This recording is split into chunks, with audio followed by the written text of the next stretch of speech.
Saudações investidores, sou Pablo Granier, cofundador da Investidor Moderno, trader e analista de criptoativos. Hoje entramos aqui novamente com o objetivo de fazer uma análise técnica do Bitcoin. Vai ser uma análise um pouco mais rápida para atualizar a situação para vocês aí, para falar um pouco desse grande pump que o Bitcoin teve, para tentar entender por que ele se comportou assim no suporte próximo aos 7.650 e também ver possibilidades aí de operações, de entradas e as principais probabilidades. Então, antes de começar aí, não esquece de deixar o like, se inscrever no canal caso não seja inscrito e deixar todas as sugestões, críticas, comentários aqui abaixo, tá bom? Então, vamos começar aqui com uma análise do 4 horas do Bitcoin. Bitcoin que indiscutivelmente está em tendência de alta, como estamos falando já há algum tempo, e esse movimento aí de hoje, das últimas horas, só demonstra realmente que o Bitcoin está com força. Nós temos força sim, para quem sabe ter revertido aí a tendência de longo prazo. Quem sabe a gente consegue romper a linha de tendência aí que vários analistas estão traçando desde os 14 mil dólares. Ao meu ver, essa é a grande luta do Bitcoin agora. E esse movimento de horas para trás foi extremamente importante para a gente dar um passo aí nas probabilidades para ter uma chance maior de ter vencido essa luta a favor do rompimento, a favor dos bulls. Correto? Então, vamos falar aqui um pouquinho do preço no 4 horas primeiramente. O Bitcoin foi bem próximo à zona que a gente estava falando com vocês dos 7.650, né? Falávamos dessa zona, pois era bem próximo ao 0,5 de Fibonacci e também pela constatação de que antigos topos, antigas resistências, elas se transformam em futuros suportes, né? Futuros fundos. E para mim estava muito claro que seria difícil para a gente passar dessa região, pois fizemos uma onda 1 aqui, uma onda 2, uma onda 3 e estávamos tentando pegar o final dessa onda 4 aqui, né? E se a gente acabasse rompendo tudo aqui, olha, indo para baixo dos 7.600, a gente ia desconsiderar a teoria de ondas de Elliott. Ou seja, os bulls realmente tinham que manter essa região dos 7.650 para essa contagem de Elliott fazer sentido, né? A onda 4 não pode invadir o território da onda 1 pela teoria.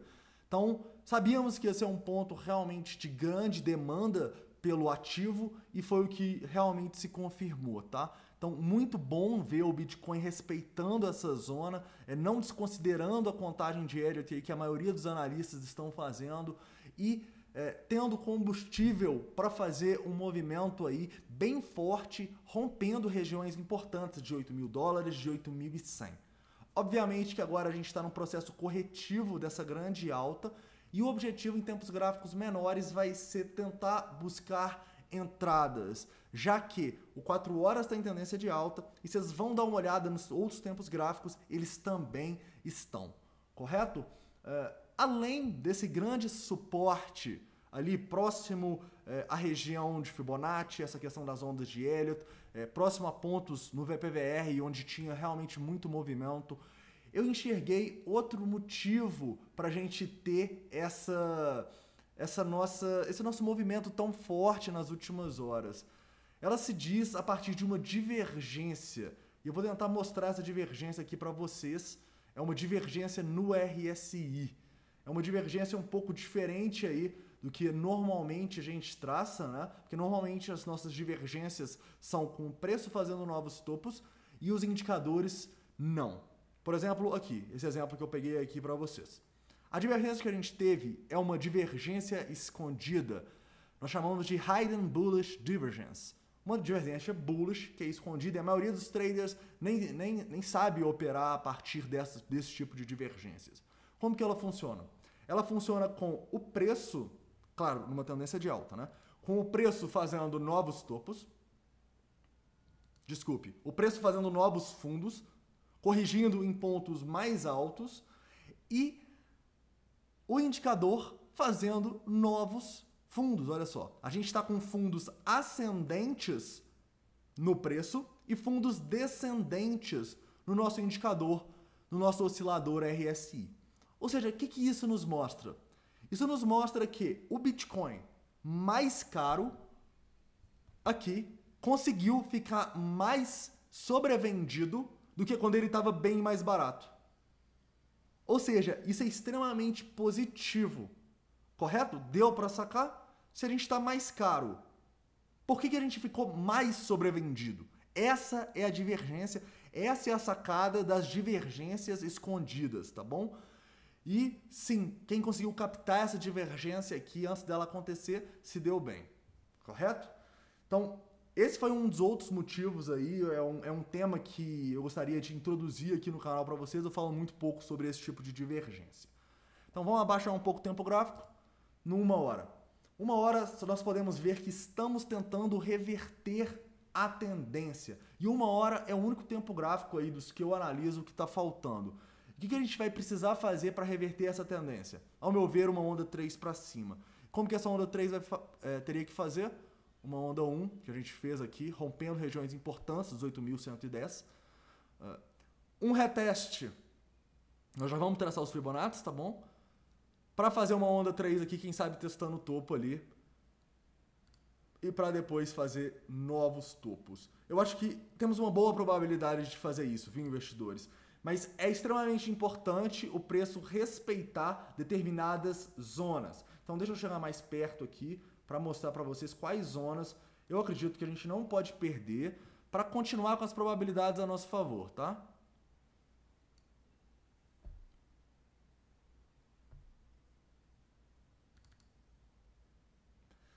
De cara, falando um pouco da situação do que aconteceu ontem, né?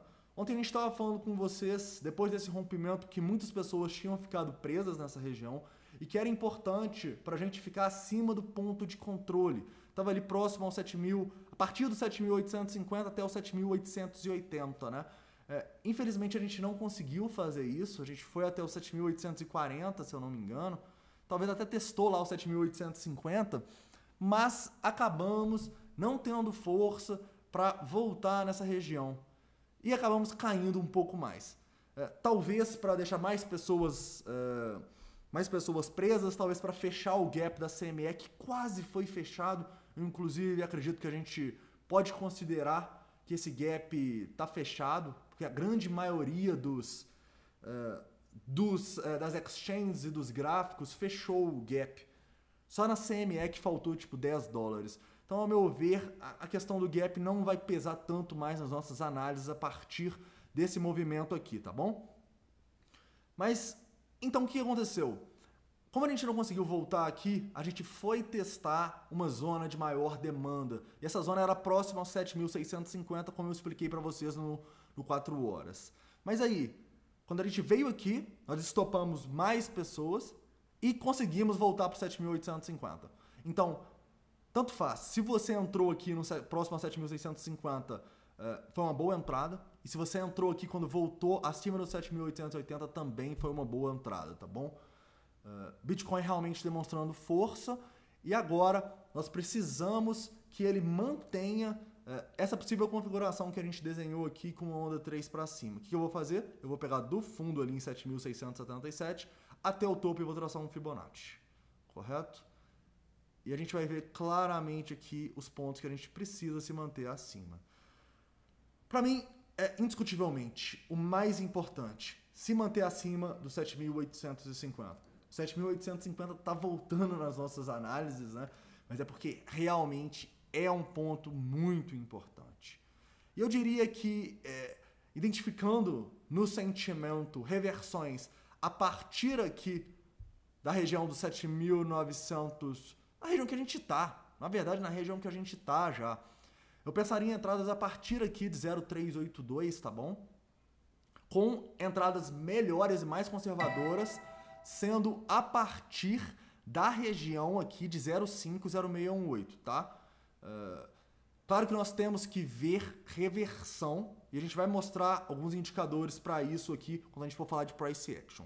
Mas então, para mim, a configuração é essa, tá? O mais provável é que a gente acabe parando aqui a partir do 7.930 até o 7.850. Inclusive, estamos indo lá testar nesse momento. Pode ser uma boa entrada nessas regiões, ok? Uma entrada parcelada, eu acho que faz sentido. Então, continuando aqui a análise, para mim, esses são os pontos que o Bitcoin precisa segurar. Quem quer ser um pouco mais conservador, deixar um stop um pouco mais longo, eu diria que o 7.850 é muito arriscado. Então, eu estou de olho no 7.775 e, de maneira mais conservadora ainda, no 7.750, que foi onde a gente deixou alguns fundos aqui no passado, tá? Então, eu acho que essas são as opções que a gente tem aí. Se o Bitcoin não conseguir se manter acima do 7.850, é um mau sinal. Porém, se ele perder os 7.750, aí para mim a gente vai ter problemas. Ok? Então, a análise de hoje vai ser isso, investidores. Só para mostrar aqui para vocês um possível indicador de entrada que a gente pode ter aqui é o Open Interest, tá? O Open Interest que já teve uma queda bem forte quando a gente chegou ali no 7.940, olha só. A gente caiu aqui dos 754 até os 744. Não é uma queda tão elevada, né? Talvez por isso a gente esteja continuando essa quedinha. Mas a gente pode ver agora aqui, olha só, que a gente teve mais uma queda no Open Interest. Então, ao meu ver, a gente está numa região de buy zone, sim, ok? Faz sentido aí entradas. De maneira mais conservadora, obviamente, é no 0,5, tá bom? Mas eu já acho que a gente está numa situação interessante aí pro Bitcoin. Beleza, investidores? Então é isso, espero que tenham gostado da análise. Lembrem-se, o importante é se manter acima do 7.850 e não perder o 7.750, tá bom? Então é isso, um forte abraço e até